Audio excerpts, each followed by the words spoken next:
안녕하세요. 성막 특강에 오신 성도님들을 환영하고 축복합니다. 저는 장지훈 목사입니다.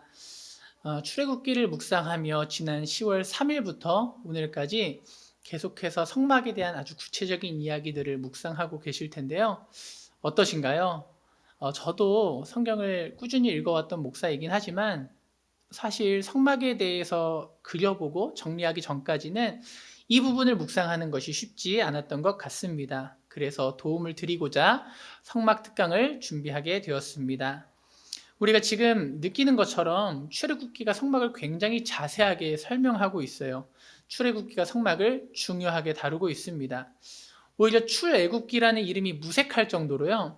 출애굽이라는 이 사건은 14장으로 끝이 나지만 그 이후에 전체적인 3분의 1은 성막을 짓고 세부 사항을 말하는 것에 대해서 말하고 있습니다. 심지어 출애굽기 마지막도 성막이 완성되면서 끝나고 있기 때문에 어떻게 보면 출애굽보다 성막에 대해서 성경은 더 집중하고 있는 게 아닐까 그런 생각까지 듭니다. 이 말씀의 1차 청중이었던 유대인들도 그렇게 생각했던 것 같은데요. 유대인들은 출애굽 이후에 있었던 이 하나님과의 시내산 언약을 결혼식으로 이해를 했습니다. 그래서 성막을 짓는 것은 결혼식 이후에 하나님과 신혼집을 차리고 함께 살기 시작한 것으로 보았죠. 그래서 출애굽기는 쉽게 말하자면 애굽이라는 깡패에게 붙잡혀 있던 가련한 여인이 하나님의 구출 작전으로 광야로 탈출하여 함께 결혼하고 신혼집을 차리게 되는 것으로 끝나는 이야기입니다. 그리고 성막이라는 그 신혼집에는 하나님이 계획하시고 이루셨던 모든 구원의 이야기가 담겨 있는 것이죠. 그래서 우리는 성막을 이해하게 될 때 하나님의 구원을 풍성하게 이해하게 됩니다. 성막의 의미와 상징을 사용하는 성경을 더욱 풍성하게 읽을 수 있고요. 나아가 그 구원을 완성하신 예수 그리스도를 더 잘 이해할 수 있게 됩니다. 이제 성막에 대해 얘기하기 전에 한 가지 팁을 드리자면 개역 개정이 어려우신 분은 쉬운 성경으로 이 부분을 읽어보셨으면 좋겠습니다. 기본적으로 건물에 대한 이야기인데 용어가 익숙하지가 않고 수치가 감이 안 잡히죠. 그런데 쉬운 성경은 어려운 용어와 표현을 의미의 손실이 거의 없이 잘 표현하고 있습니다. 한 가지 예시로 말씀을 보여드릴게요. 출애굽기 25장 35절인데요. 왼쪽은 굉장히 복잡하죠. 그런데 오른쪽은요, 이렇게 짧게 표현하였습니다. 이게 등잔대에 대한 이야기인데 오른쪽 쉬운 성경만 보아도 이 등잔대의 이미지를 잘 설명하고 있다는 걸 분명히 아실 수가 있겠습니다. 자, 이제 성막의 조감도를 함께 볼까요? 먼저 성막의 위치를 보면 성막은 평소에 이스라엘 진영 한가운데 있었습니다. 그리고 전진할 때에는 언약궤가 이스라엘의 선두에 위치했죠. 하나님이 이스라엘의 생활의 중심이 되시고 인도자가 되신다는 의미입니다. 더불어 이스라엘이 여호와의 군대로 나왔다고 성경은 이야기하고 있기 때문에 이 마땅히 군대 중심 사령탑이 위치해야 할 진영의 한가운데 성막이 있다는 것은 하나님이 전쟁을 주관하시고 승리로 이끄시는 대장이시다라는 의미도 가지고 있다고 할 수 있습니다. 성막의 크기를 볼까요? 제가 축구장 그림을 갖고 왔는데요. 네, 이때 당시에 이 길이를 재는 단위는 규빗이었습니다. 이 손을 보면 손가락 끝에서부터 이 팔꿈치까지를 한 규빗이라고 하는데요. 이것이 시대마다 약간 다르긴 했지만 모세 시대 때는 45.6cm라고 했습니다. 자, 그럼 성막 전체 크기는 100 곱하기 50 규빗이었다라는데 어느 정도였을까요? 45m 그리고 이제 세로로는 22.5m입니다. 오늘날 축구장의 6분의 1 크기 정도 되는 작은 규모라고 할 수가 있습니다. 이게 중요한 이유는 이때 당시에 다른 우상 신들의 신전을 보면 그 크기가 되게 비교되기 때문이에요. 당시 이집트 왕 투투모세 2세 때 있었던 신전인데요. 그의 아내 하세수트 여왕의 장제전이라고 하는 건물의 실제 사진입니다. 아래 작은 사람을 보면 실제 크기가 어마어마하다는 걸 알 수가 있죠. 하지만 하나님은 그렇게 작은 성막에 자신의 영광을 담으셨습니다. 전 두 가지가 묵상되었는데요. 하나는 세상의 창조자이신 하나님이 이스라엘과 거하시기 위해 겸손히 자신을 낮추셨구나라는 걸 묵상했고요. 또 하나는 아무리 사람이 크고 화려하게 만들어도 인간의 노력으로는 하나님의 영광을 담을 수 없어서 하나님에게 작은 성막이 상관없던 게 아니었을까라는 생각이 들었습니다. 그래서 솔로몬은 나중에 굉장히 크고 화려한 성전을 지었지만 이렇게 고백하였습니다. 하나님이 참으로 땅에 거하시리이까 하늘과 하늘들의 하늘이라도 주를 용납하지 못하겠거든 하물며 내가 건축한 이 성전이오리이까. 자, 이제 성막의 입구에서부터 지성소까지 직접 나아가는 과정을 거쳐보면서 성막에 대해서 알아보고자 합니다. 성막은 뜰과 성소와 지성소의 세 부분으로 구성이 되는데요. 이것도 유대인의 세계관을 반영합니다. 네, 뜰과 성소와 지성소 이렇게 되는 거죠. 유대인들은 당시 세상을 땅과 하늘과 천상의 세계로 보았기 때문입니다. 그래서 우리가 이 바깥에서부터 뜰과 성소, 지성소로 나아간다는 것은 이 땅에 속한 죄인인 사람이 천상에 계신 하나님께로 나아가는 과정을 경험하는 것이라 할 수가 있겠습니다. 가장 먼저 밖에서는요, 흰색 천으로 둘러진 울타리를 볼 수 있습니다. 높이가 5규빗, 2.25m 울타리가 되는데요. 그래서 밖에서는 안을 들여다볼 수가 없는 구조입니다. 또 제사를 드리는 때가 아니면 애초에 백성들은 이 성막의 접근 자체가 불가능했습니다. 기본적으로 하나님께 나아가기 위해서는 세상으로부터의 구별됨이 필요하다는 의미를 읽을 수가 있습니다. 자, 이제 문을 살펴볼까요? 이 문을 보면 어떤 생각이 드시나요? 전 건축을 잘 모르지만 비효율적이라는 생각을 해봤어요. 성막이 진영 한가운데 있기 때문에 저 같으면 문이 좀 작더라도 동서남북 다 뚫어서 만들었을 것 같다, 그런 생각을 해봤습니다. 그런데 지금 보는 것처럼 이 문은요, 동쪽에서 오직 하나로만 나 있고 또 문도요, 전체적인 이 길이에 비해서 굉장히 넓습니다. 전체 길이는 50규빗인데 이 문 자체가 20규빗, 자그마치 40%를 차지하고 있는 것이죠. 하나님께서 많은 이들을 구원하기 위해 구원의 문을 넓게 여셨지만 그 길은 오직 하나라는 것을 보여주고 있습니다. 예수께서 이르시되 내가 길이요 진리요 생명이니 나로 말미암지 않고는 아버지께로 올 자가 없느니라. 헬라어는 정관사가 붙어서 유일한 그 길, 더 웨이라는 것을 강조하고 있습니다. 유일한 길이신 예수님을 통해서만 하나님께로 나아가는 구원의 문을 열 수 있음을 이 문은 보여주고 있는 것입니다. 이제 이렇게 성막문을 열고 들어가면 제일 먼저 우리는 번제단을 마주하게 됩니다. 제단에서는 속죄와 화목제의 제사가 드려집니다. 피 흘림과 죽음으로써 죄의 문제를 해결해야만 거룩하신 하나님을 향해 나아갈 수 있다는 것입니다. 사람의 죄를 동물이 대속한다는 게 정당한 것이 사실 아니죠. 하지만 하나님은 대속의 원리를 알리시고자 이런 방식의 제사를 허락하셨습니다. 그래서 번제단은요, 심판과 죽음을 의미하기도 하지만 은혜와 구원을 의미하기도 합니다. 그래서 이 제단 위에 보면 4개의 뿔이 있잖아요. 이것은 구원의 능력을 의미했습니다. 열왕기상을 보면 아도니아가 다윗을 이어서 이제 왕이 되고 싶어서 솔로몬을 반역하는데요. 이때 이 솔로몬에게 붙잡히지 않으려고 성전으로 도망가서 제단의 뿔을 잡는 장면을 볼 수 있습니다. 열왕기상 1장 50절 아도니아도 솔로몬을 두려워하여 일어나 가서 제단 뿔을 잡으니. 그러나 모든 것이 다 항상 용서되는 것은 아니었어요.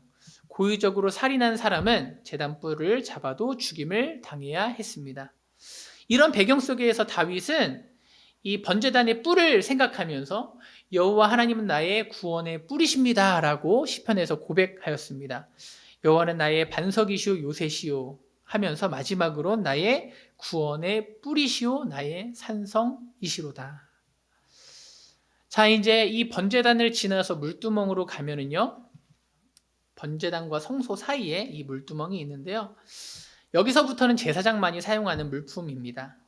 앞서 번제단과 물두멍은 노수로 만들었습니다. 그런데 흥미로운 점은요, 성막의 모든 기구가 다 길이나 너비나 높이나 심지어 중량까지도 지침을 주는데 물두멍 같은 경우는 그렇지 않다는 거예요.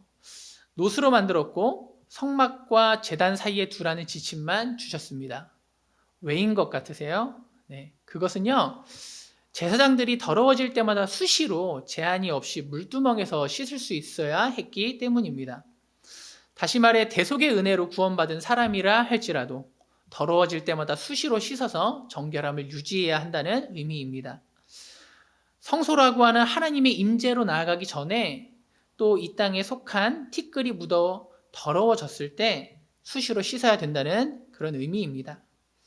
생각해보면 광야에서 물이 귀했는데요. 그러나 제사장이 씻기 위한 물은 언제나 충분했습니다. 오늘 광야 같은 시대를 사는 우리에게도 우리의 죄와 우리의 약함을 씻기 위한 물은 언제나 충분하다는 그런 묵상을 하게 되었습니다. 그것은 바로 샘물과 같은 우리 주님의 보혈입니다. 찬송가 258장 한번 꼭 찾아보시고 묵상해 보셨으면 좋겠어요. 샘물과 같은 보혈은 주님의 피로다. 보혈의 죄를 씻으면 정하게 되겠네. 죄 씻음 받은 우리도 수시로 주님의 보혈을 의지해서 깨끗해지기를 주님의 이름으로 축복합니다. 자, 이제 우리는 성소 앞으로 왔는데요. 사진에는 보이지 않지만 이 성막은 4개의 휘장으로 덮여져 있습니다. 이런 그림을 보시면 좀 이해가 될 거예요. 청색, 자색, 홍색 실과 해달의 가죽으로 덮였다라고 성경은 말합니다. 이 색깔의 의미에 대해서 여러 가지 해석이 있는데 저는 이제 이 성소라는 장소가 하늘을 의미하는 성막의 2번째 단계인 만큼 하늘에 속한 색을 반영한다고 이해하면 좋을 것 같습니다. 홍색은 불타는 듯한 번개와 태양의 빛깔, 청색은 하늘, 자색은 어두운 구름에 짙은 청색을 보여줍니다. 이제 지상의 세계를 떠나서 하나님을 향해 하늘의 세계로 들어가는 것입니다. 그래서 이곳으로 들어가는 제사장의 의복을 보면 같은 색깔을 반영하고 있다는 걸 우리가 알 수가 있습니다. 그래서 28장을 보면 계속해서 청색, 자색, 홍색실 이런 것들이 반복된다는 걸 우리가 볼 수가 있죠. 이 제사장의 의복에 대해서 한 가지만 더 살펴본다면 제사장은 흰색 배경에 겉에 에봇이라고 하는 상의를 덧입었는데요. 이 가슴에는 이스라엘 12지파의 이름을 새긴 보석들을 달고 있었습니다. 전 2가지로 생각해 볼 수 있다고 생각을 해요. 하나는 이 대제사장이 이스라엘을 대표해서 하나님께 나아가기 때문에 이 이스라엘 12지파의 모든 필요와 유익을 생각하는 긍휼의 마음을 가져야 한다는 것입니다.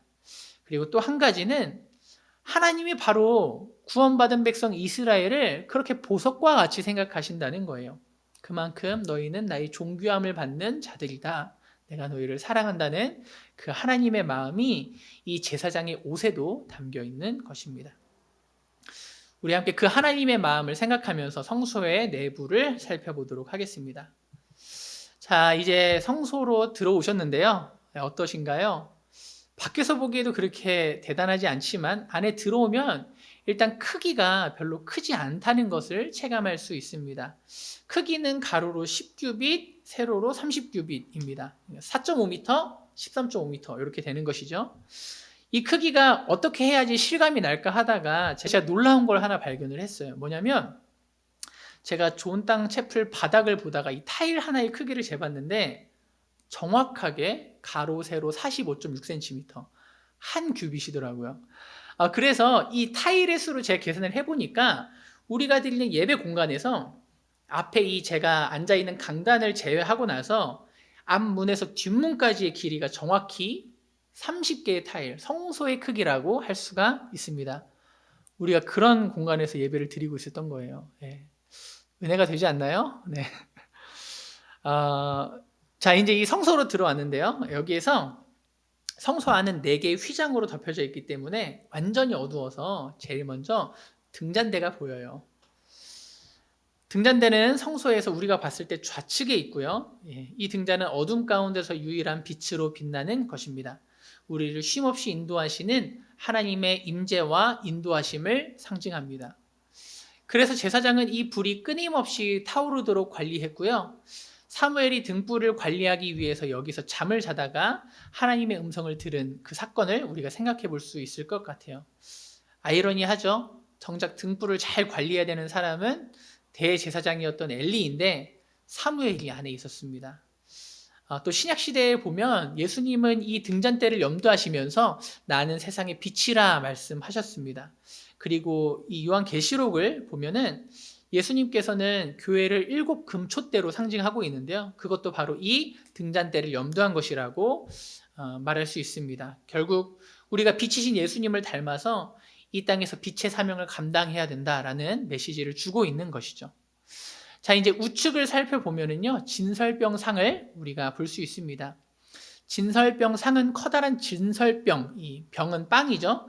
이 빵을 6개씩 두 줄로 쌓아두었다는 것을 볼 수가 있습니다.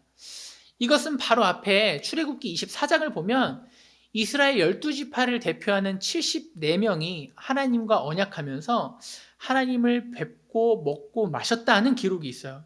이 놀라운 하나님과의 교제와 친밀한 임재 사건이 계속되고 있다는 것을 알려주는 떡입니다. 재미있는 것은요, 이 진설병이 히브리어로 레헴파님이라고 하는데 이 직역을 하면 얼굴빵이라는 뜻이에요. 예. 이스라엘이 언제나 하나님 앞에 있고 하나님의 공급하심 가운데 있다라는 그런 의미입니다. 또 예수님이 나는 생명의 떡이다라고 말씀하셨죠. 그것은 이스라엘이 광야 가운데 먹었던 만나를 의미하기도 하지만 더불어서 이 성소 안에 있었던 진설병을 의미한다고도 할 수 있습니다. 그리고 사무엘상에서 다윗이 사울의 추격을 피해서 도망가다가 노비라는 땅에서 도착했을 때 먹을 게 없어서 이 진설병을 먹었던 사건이 있었죠. 이것이 바로 진설병과 관련된 사건이라고 할 수가 있습니다. 자, 이제 지성소를 가리고 있는 지성소 앞에 있는 분향단으로 왔습니다. 이곳에서 제사장은요, 아침과 저녁으로 향을 피워서 이 향이 끊이지 않도록 해야 했습니다. 제단과 같이 4개의 뿔이 있었고요. 지정된 것 외에는 다른 향을 절대 피우면 안 됐고, 또 이 뿔은 피를 발라서 거룩하게 했고요. 1년에 한 번 분향단의 뿔을 위해서 속죄까지 해야 했습니다. 그만큼 이 분향단은 굉장히 거룩한 것이었습니다. 그런데 이 분향단이 의미하는 것은 무엇일까요? 그것은 바로 성도들의 기도입니다. 또 다른 천사가 와서 제단 곁에 서서 금향로를 가지고 많은 향을 받았으니 이는 모든 성도의 기도와 합하여 보좌 앞 금제단에 드리고자 함이라. 하나님께서는 예수 그리스도의 중보를 통하여 우리가 이 지성소 앞으로 나아가야 된다라고 히브리서에서 말씀하고 계셨습니다. 히브리서 7장 25절 그러므로 자기를 힘입어 하나님께 나아가는 자들을 온전히 구원하실 수 있으니 이는 그가 항상 살아계셔서 그들을 위하여 간구하심이라. 예수 그리스도께서 우리를 위해 중보하시고 끊임없이 기도하고 계시기 때문에 우리가 그 하나님의 임재 앞으로 나아갈 수 있다는 메시지가 바로 이 분향단 안에 있는 것입니다. 더불어서 이 분향단은 진설병과 또 등잔대와 함께 놓여서 말씀의 떡과 성령의 빛 안에서 우리가 기도의 자리로 나아가야 된다라는 것을 알려주고 있기도 합니다. 자, 이제 우리가 지성소의 휘장 앞으로 왔는데요. 이 휘장은 마지막으로 성소와 지성소를 분리하고 있는 역할을 합니다. 이곳은 지극히 거룩하기 때문에 대제사장이 대속죄일에 1년에 단 한 번 들어갈 수 있는 장소입니다. 죄가 조금이라도 있으면 죽을 수밖에 없는 곳이었기 때문에 대제사장도 들어가기 전에 자기를 위해 속죄하고 두렵고 떨림으로 들어가야 했던 그 지성소였습니다. 그리고 그것을 막고 있는 문이었죠. 여기서 우리가 한 가지 주목할 것은 이 휘장에 하나님께서 그룹을 새겨 놓으라고 했다는 것입니다. 이 그룹이라는 천사는 아담과 하와가 에덴 동산에서 쫓겨날 때 처음으로 등장하고 있는데요. 3장 24절을 보면 하나님이 그 사람을 쫓아내시고 에덴 동산 동쪽에 그룹들과 두루 도는 불칼을 두어 생명나무의 길을 지키게 하시니라. 이때 한 번 그룹이 등장하고 한 번도 등장하지 않다가 바로 성막을 짓는 데 있어서 이 그룹을 등장시키면서 지성소를 막으라고 한 것입니다. 이것은 아담과 하와 이후로 계속된 죄와 실패의 역사로 절대로 회복하지 못했었던 하나님과의 단절을 의미하고 있는 것입니다. 그러니 우리가 이 지성소로 나아간다는 것은요, 하나님이 이 지성소로 우리를 초청하신다는 것은요, 아담과 하와의 원죄 이후의 모든 죄와 실패의 역사를 하나님이 끝내시고 관계를 회복하시고 원래 에덴 동산을 통해 이루고자 하셨던 창조 세계를 회복시키겠다는 그런 놀라운 메시지를 담고 있는 것입니다. 그래서 예수님께서 십자가에서 돌아가셨을 때 이 휘장이 위에서부터 아래로 단번에 찢어져 버렸습니다. 대제사장으로 오신 예수님께서 자기의 피로 단번에 영원한 제사를 드렸다고 성경은 말하고 있습니다. 히브리서 9장 11절과 12절입니다. 그리스도께서는 장래 좋은 일의 대제사장으로 오사 손으로 짓지 아니한 것 곧 이 창조에 속하지 아니한 더 크고 온전한 장막으로 말미암아 염소와 송아지의 피로 하지 아니하고 오직 자기의 피로 영원한 속죄를 이루사 단번에 성소에 들어가셨느니라. 아멘. 우리가 이 예수님의 은혜로 인해서 이 지극히 거룩한 곳에 하나님의 임재 가운데로 언제나 나아갈 수 있게 되었습니다. 그래서 이 구약학 한 박사님께서는요, 루터가 만인 제사장의 법칙이라는 걸 얘기했지만 사실 루터가 한 글자 빼먹었다. 사실 만인 대제사장의 원리를 주창한 것이다. 왜냐하면 우리는 항상 지성소로 담대히 나아갈 수 있기 때문에 이런 말을 하셨습니다. 우리에게 그 특권과 놀라운 은혜가 있다는 걸 우리 성도님 기억하시길 바랍니다. 자, 이제 우리 지성소로 들어가면요, 지성소 안에서는 우리는 단 한 가지의 기물만을 봅니다. 바로 십계명 돌판이 들어있는 언약궤입니다. 그런데 성경을 읽다가 속죄소라는 말 때문에 헷갈리신 적이 있으실 거예요. 언약궤 말고 속죄소라는 다른 게 있나? 그런 생각이 들 수 있기 때문이죠. 그런데 사실 속죄소는 언약궤를 덮는 덮개를 속죄소라고 합니다. 원어로도 사실 속죄소가 아니라 그냥 덮개예요. 그래서 번역본도 오랫동안 그냥 덮개로만 번역을 했는데 이 마틴 루터가 신학적인 의미를 반영해서 속죄소라고 번역을 하였습니다. 이 덮개를 성경은 중요하게 여기고 또 중요한 의미를 담고 있기 때문이죠. 이것은 단순히 궤를 덮는 게 아니라 이스라엘의 죄를 덮고 있기 때문입니다. 이 덮개 위에서 이스라엘의 죄를 덮으시고 이 위에서 하나님이 백성들을 만나시기 때문입니다. 자, 그러면 왜 무엇을 덮고 계신 걸까요? 생각해보면 궤 안에는요, 언약의 돌판이 있습니다. 이 돌판은 무슨 의미가 있나요? 이것은 언약의 증표로 얻게 된, 쉽게 말하면 하나님과 이스라엘의 혼인 서약서라고 할 수 있어요. 이렇게만 얘기하면 좀 로맨틱하게 들릴 텐데요. 하지만 우리가 알고 있듯이 이 율법의 가장 기초적이고 중요한 기능은요, 죄를 깨닫게 하는 것입니다. 또 율법은요, 우리를 정죄합니다. 그래서 하나님이 우리를 보실 때 율법을 들여다 보신다면 사실 우리를 만나실 수가 없죠. 우리는 죽고 말 것입니다. 그래서 하나님은요, 그 율법의 돌판을 궤 안에 넣고 속죄소로 덮으십니다. 그리고요, 대제사장은 1년에 한 번 하나님께 나아갈 때마다 그 속죄소 위에 희생의 피를 손가락으로 찍어서 바릅니다. 그래서 궤 위에서 계신 하나님이 백성을 만나시고자 아래를 내려다 보시면은요, 그러면 우리를 정죄하는 율법이 아니라 바로 율법을 덮고 있는 속죄소와 그 위에 발린 희생의 피가 보이는 것입니다. 바로 예수 그리스도의 피를 통해서 우리를 보시겠다고 하는 그 복음의 원리가 이 속죄소에 담겨 있다고 할 수 있습니다. 사랑하는 성도님들, 이렇게 성막을 살펴보았는데요. 성막을 보시고 나니 어떠십니까? 성막은요, 끊임없이 원망하고 죄짓기를 반복하는 이 이스라엘에게 주어진 하나님의 복음의 메시지를 담고 있습니다. 구원의 원리이자 장차 오실 예수님을 보여주는 은혜의 장소였다는 것을 알 수가 있습니다. 신약에 이르러서 요한복음은요, 예수님에 대해서 이렇게 말합니다. 말씀이 육신이 되어 우리 가운데 거하심에 우리가 그의 영광을 보니 아버지의 독생자의 영광이요 은혜와 진리가 충만하더라. 여기서 거하심에라는 단어는요, 메노라고 하는 일반적인 단어가 아니라 장막을 치다라는 의미의 스케네라는 단어가 사용되었습니다. 예수님이 우리 가운데 성막으로 오셨고 마치 성막이 완성되었을 때 모세도 감당하지 못할 영광이 임했던 것처럼 예수님이 오셨을 때 은혜와 진리가 충만했다는 것입니다. 우리가 성막의 기물과 의미를 하나씩 새겨보면서 예수님을 더욱 깊이 묵상해 보았으면 좋겠습니다. 성막이신 예수님 안에 우리가 머물면서 그 하나님의 임재와 영광 가운데 거할 수 있기를 주님의 이름으로 축복합니다. 강의를 마치면서 제가 잠시 기도하고요. 성막의 바깥에서부터 지성소로 들어가는 짧은 영상을 제가 준비했는데요. 강의 내용을 잠시 되새겨 보면서 또 의미를 기억하면서 한 주를 승리하셨으면 좋겠습니다. 제가 기도하겠습니다.